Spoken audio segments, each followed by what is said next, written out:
किया। तो जो कुछ किया बाबा ने किया, अब मुझे कोई क्रेडिट दे तो देता रहे, लेकिन मेरा इसमें कोई रोल नहीं है। अच्छा, आज हमने एक बात ये भी देखा है कि यहाँ हजारों की संख्या में भक्त लोग आए हुए हैं और उन्हीं भक्तों में से आपकी सिस्टर या आपकी बुआ जी भी आई थी। तो यहाँ के जो सेवार्थी हैं उन्होंने किसी न किसी तरीके से शॉर्ट रास्ते से ले आई, लेकिन आपने उनको फिर मना कर दिया।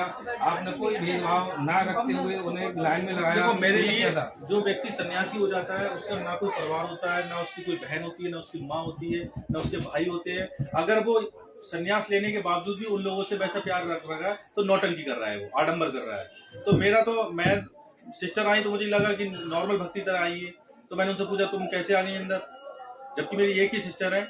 और मतलब संत महात्मा बनने से पहले, संत बनने से पहले, संन्यास लेने के पहले मैं उनको बहुत प्यार करता था, लेकिन आज मुझे कोई अंदर से फीलिंग ही नहीं आती है।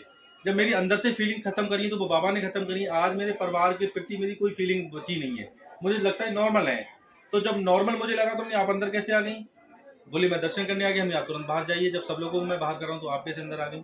आप सिस्टर हो, आप ऐसे समय पे आओ कि जिस समय पे भक्त ना हो, भक्त कम हो, भीड़ कम हो। भीड़ में अगर आप आ रही हो तो और भी लोग आएंगे, जब और लोग आएंगे तो आप में और लोगों में मैं अंतर मान नहीं रहा हूँ, तो आपको मैं अंदर कैसे ले लूँ? मौसी जी थी, सिस्टर थी और एक और रिलेटिव थे, उनको तीनों को मैंने मंदिर से बाहर कर दिया। तो वो भक्तों ने देखा कि अरे इन्होंने अपनी सिस्टर को बाहर कर दिया। मेरे उनके लिए लोगों की नज़र में वो सिस्टर थी, मेरी नज़र में वो आम भक्त थी।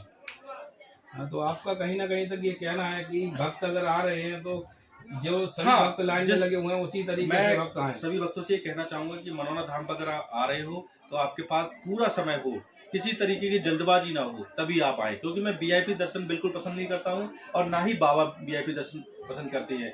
जब हमने यहाँ पे वीआईपी दर्शन बंद करे थे तो कुछ लोगों ने हम पे कमेंट करे थे कि अरे हम तो खाटू में भी जाके वीआईपी दर्शन करते हैं।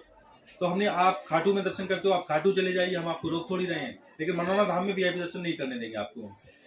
हुआ ये कि बाबा ने ऐसी सुनी हमारी कि 1.5 महीने बाद खाटू में भी वीआईपी दर्शन बंद हो गए, जब 3 महिलाएं वहां पे एक्सपायर हो गई थी।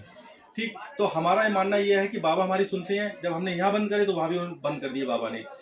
वीआईपी दर्शन बिल्कुल नहीं होने चाहिए। इसलिए नहीं होने चाहिए क्योंकि जो बच्चे छोटे छोटे बच्चे अपने पिता के साथ खड़े हैं, तो उनको ये महसूस होगा कि अगर काश हमारे पिता भी बहुत अच्छे होते या फॉर्चुनर से आते तो हम भी वीआईपी दर्शन कर लेते।